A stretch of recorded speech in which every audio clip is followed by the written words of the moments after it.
విజయవాడలో ఒక 3 BHK లేదా 4 BHK ఫ్లాట్ చూస్తున్నారా? అయితే ఇది బందర్ రోడ్ కి దగ్గరగా ఒక మంచి ప్లెజెంట్ లొకేషన్ లో సేల్ కి వచ్చిన గేటెడ్ కమ్యూనిటీ ప్రాజెక్ట్. పక్కా వాస్తు, ఫుల్ ఎమ్యూనిటీస్ తో చాలా లగ్జరీస్ గా నిర్మించారు. సో మీరు గనక ఒక అఫోర్డబుల్ ప్రైసింగ్ లో 3 BHK 4 BHK ఫ్లాట్ సొంతం చేసుకుందాం అనుకుంటే ఇంకా ఆలస్యం చేయకుండా కింద డిస్క్రిప్షన్ ఉన్న కాంటాక్ట్ నెంబర్ కి వాట్సాప్ కాల్ చేయండి. సుధాకర్ రెడ్డి గారు నమస్తే సార్. నమస్తే అండి. సుధాకర్ రెడ్డి గారు, అరవింద్ కేజ్రీవాల్ మాత్రం రాజకీయాల్లో ఒక సంచలనమే అని చెప్పొచ్చు. ఎందుకంటే ఎటువంటి రాజకీయ నేపథ్యం లేకుండా ఒక లోక్ అదాలత్ అనే ఇష్యూని కనుక చేపట్టి సోషల్ మీడియాలో బాగా పాపులర్ అయ్యి అక్కడి నుంచి ఒక ముఖ్యమంత్రి స్థాయికి ఎదిగాడు. సో ముఖ్యమంత్రి స్థాయికి వచ్చినాక ఆయన మీద కొన్ని కేసులు వచ్చినాయి, అన్ని పక్కన పెడితే 2 సార్లు సక్సెస్ఫుల్ ముఖ్యమంత్రిగా పనిచేసినాక నెక్స్ట్ టైము నేను కాదు ముఖ్యమంత్రి, మా పార్టీ నుంచి అతిషీ సింగ్ని ముఖ్యమంత్రిగా నామినేట్ చేస్తున్నాము ఎలక్షన్కి అని చెప్పాడు. ఒక విధంగా చూసుకుంటే మాత్రం ఇది రాజకీయాల్లో చాలా మంది చూసి నేర్చుకోవాల్సిందేమో అనిపిస్తా ఉంది సార్. ఎందుకంటే మనం ముఖ్యమంత్రిగా ఎన్ని సంవత్సరాలు చేసినా అంతకన్నా పెద్ద చేసేది ఏం లేదు. తర్వాత జనరేషన్స్ కూడా మనం కంపల్సరీ మెంటర్ చేసుకొని వాళ్ళని కూడా ఆ స్థాయిలోకి తీసుకురావాలి. అది అరవింద్ కేజ్రీవాల్ ఒక ఆదర్శంగా ఉన్నాడేమో అనిపిస్తుంది. మిగతా రాజకీయ నాయకులు అంటే నేను ఒక రాజకీయ ఏ పార్టీని విమర్శించడానికి కాదు, ఇది ఒక మంచి ఆ, ఒక మంచి ఆ, విధానము. పరిణామం. సో పరిణామము మిగతా వాళ్ళు కూడా ఇలాంటిది అవలంబిస్తే బాగుంటుందని చెప్పడమే నా అభిప్రాయం. ఏమంటారు సార్, మీరేమంటారు? ఇది అంటే మీరు అనేది అంటే ఒక్కొక్కరం ఒక యాంగిల్లో చూస్తాము. కొన్ని రాజకీయ పార్టీల్లో 2 ఏళ్లకు మించి అధ్యక్ష పదవి ఉండదు, అది 2 టర్ములకు మించి ఉండదు. భారతీయ జనతా పార్టీలో అది అనుసరిస్తుంటారు, పార్టీ అధ్యక్షులు మారుస్తుంటారు. ఆ, పార్టీ అధ్యక్షులు మారుస్తున్నారు కానీ వాళ్ళు ప్రధానమంత్రిని మార్చాల. మూడోసారి కూడా అదే అదే ప్రధానమంత్రిని కూర్చోబెట్టారు. మళ్ళీ మీకు బీజేపీ అంటే పడేయట్లేదు.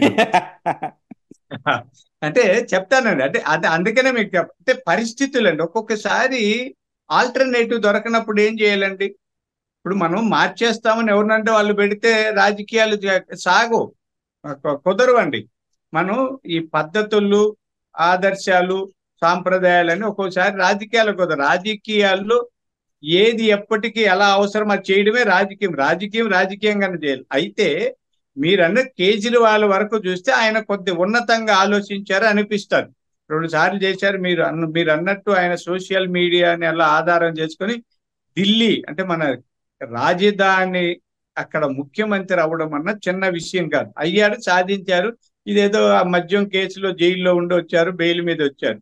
ఆయన వెంటనే ఆమెను ఒక మహిళా నాయకురాలిని ముఖ్యమంత్రి చేస్తారు. ఆమె మా రిష్ వ్యాలీలో టీచర్ గా కూడా కొన్నాళ్ళు పనిచేశారండి, మదనపల్లి దగ్గర. అంటే మా చిత్తూరు జిల్లాతో కూడా అతిశ్రీకి ఆమెకి అనుబంధం ఉంది. ఒక సాధారణమైన ఒక టీచర్ ని ముఖ్యమంత్రి చేయడం ఒకటి, ఒక మహిళను ముఖ్యమంత్రి చేయడం రెండు. నాకింక చాలే, మూడోసారి ఇంకా అవసరం ఎవరో ఒకటి ఉండదు. ఇవన్నీ కూడా మానసిక ఔన్నత్యాన్ని చాటుతుంది అనేది ఉద్దేశం. ఎందుకంటే మనకు స్వాతంత్రం వచ్చినప్పుడు గాంధీ మహాత్మా ఏ పదవి అడగలేదు. ఆయన ఏది అడిగితే ఆయన ప్రధాని అంటే ప్రధాని అయి ఉంటారు, రాష్ట్రపతి అయితే రాష్ట్రపతి అయి ఉంటాడు. కానీ ఆయన ఏమీ అవసరం లేదని చెప్పి ఒకరిని ప్రధాని, ఒకరిని రాష్ట్రపతి, మిగతా అన్ని పెట్టి ఆయన ఒక పెద్ద దిక్కుగా చూస్తూ సరదాగా ఉన్నాడు. ఈ రోజుకి మనం అందరికంటే ఎక్కువ విలువ ఇచ్చేది గాంధీ మహాత్ముడి కంట.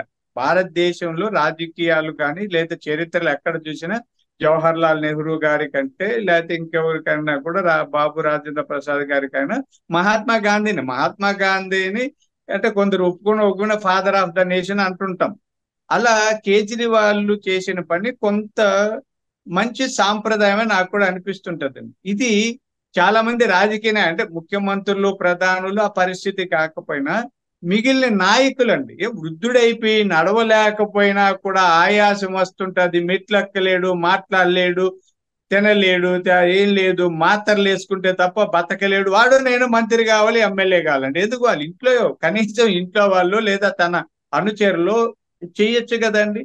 అంటే నేను చెప్తా, పేర్లు వేస్తే వివాదం కాబట్టి మా జిల్లాలో కూడా ఉన్నారు కొందరు. అంటే వారు కాకపోతే చేయాలనుకుని పతనం అయిపోయారు. ఆ కుటుంబాలు ఒక 5-6 కుటుంబాలు రాజకీయాల్లో లేకుండా పోయారు ఈ స్వార్థపూరితంగా. ఆల్టర్నేటివ్ గా తన అనుచరులను డెవలప్ చేస్తుంటే కనీసం తన మనిషి అయినా ఉండేవాడు. అది కేజ్రీవాల్ గారు ఒక మంచి సాంప్రదాయాన్ని, ఔన్నత్యాన్ని చాటుకున్నారు అన్న మీ అభిప్రాయంతో నేను ఏకీభవిస్తానండి. అదే సార్, అంటే బేసిక్ గా ఎందుకో ఒకప్పుడు గనక రాజకీయ నాయకులు నిజంగా మీరు అన్నట్టు ఏంటంటే 2 పర్యాయాలు ఆ పదవి గనక అనుభవిస్తే నెక్స్ట్ టైం పదవి మారదామన్నారు. అదే లోకేష్ గారు గురించి ఒకటి చెప్పారనమాట. లోకేష్ గారు కూడా చెప్పింది ఏంటంటే ఎవరైనా సరే 2 టర్ములకి మించి ఉండటానికి లేదు. నేనైనా సరే ఇప్పుడు ఆయనకి ఏదో పదవి ఉంది మీ పార్టీలో. ఆ పదవిలో నేను ఆల్రెడీ రెండోసారి కొనసాగుతున్నాను. నెక్స్ట్ టైం నేను కొనసాగను. నేను వేరే వాళ్ళకి ఇస్తాను అన్నారు. అది నిజంగా చాలా మంచి పరిణామం అనమాట. ఎందుకంటే అలా ఇస్తే మీరు నెక్స్ట్ జనరేషన్ లీడర్స్ని డెవలప్ చేస్తారు. అలాగే మనకి అంటారు కదా, ఏ పుట్టలో ఏ పాము ఉందో మనకు తెలియదు అని చెప్పి. సో నిజంగా మీరు ట్రై చేసేదాకా కూడా మీరు ఆలలో లీడర్షిప్ ఎవరిలో ఉంది, ఎవరు ఇంకా బాగా పరిపాలించగలరో మాకు తెలియదు.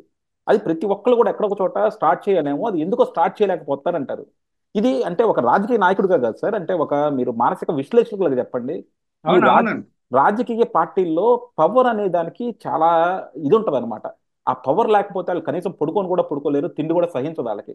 సో దానివల్లేనా సార్ అంటే ఎంతసేపటికి ఆ పవర్ కోసం పాకులాడేది?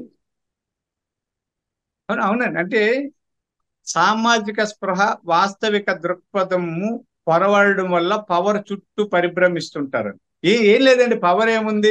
ఇప్పుడు ఎవడికో నేను ఎంతో మందిని చూశాను. అధికారం ఉంటే మన చుట్టూ బెల్లం చుట్టూ ఈగల్లాగా ఉంటారు. జిందాబాదులు కొడుతుంటారు. మామ, అన్న, చిన్నాయన, బంధువులు అందరూ ఉంటారండి. పదవి పైన మరుక్షణం ఒక్కడ కనపడు. కాబట్టి దానికోసం ఈ భ్రమలు ఎందుకండి? అందుకని వాస్తవికంగా వ్యక్తి విలువను పెంచుకోవాలండి నా ఉద్దేశం. అదే పలానా ఆయన పలానా విధం, ఆ వ్యక్తి విలువ శాశ్వతంగా ఉంటుందండి. అధికారం వల్ల వచ్చే విలువ అశాశ్వతం. వ్యక్తిత్వం వల్ల వచ్చే విలువ శాశ్వతంగా ఉంటుంది. అదే మనం ఎవరిని, అందుకే మహాత్మా గాంధీ గారు చెప్పి, లేదు కొంతమంది ఉంటారు. మన ఊర్లో ఒక టీచర్ ఉంటారండి, మనకు పాఠాలు చెప్పిన టీచర్.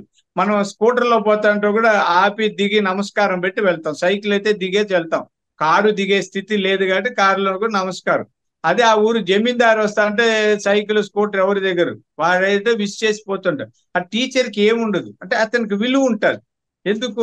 అది విలువ, అసలు విలువ అధికారంతోనో హోదాతోనో డబ్బుతోనో వచ్చే విలువ కాకుండా వ్యక్తిత్వంతో వచ్చే విలువని గుర్తించడం అలవాటు చేసుకుంటే ఈ అధికారం కోసం పదవుల చుట్టూ ప్రాకులాడడం తగ్గిపోతుందండి. కానీ మనం అంత చెప్పినంత ఈజీ కాదు, వేదాంతం చెప్పినంత ఈజీ కాదు. వేదాంతం అందరూ చెప్తాం, వింటాం, చప్పట్లు కొడతాం, దండం పెడతాం. ఇంటికి వచ్చేటప్పటికి మామూలే.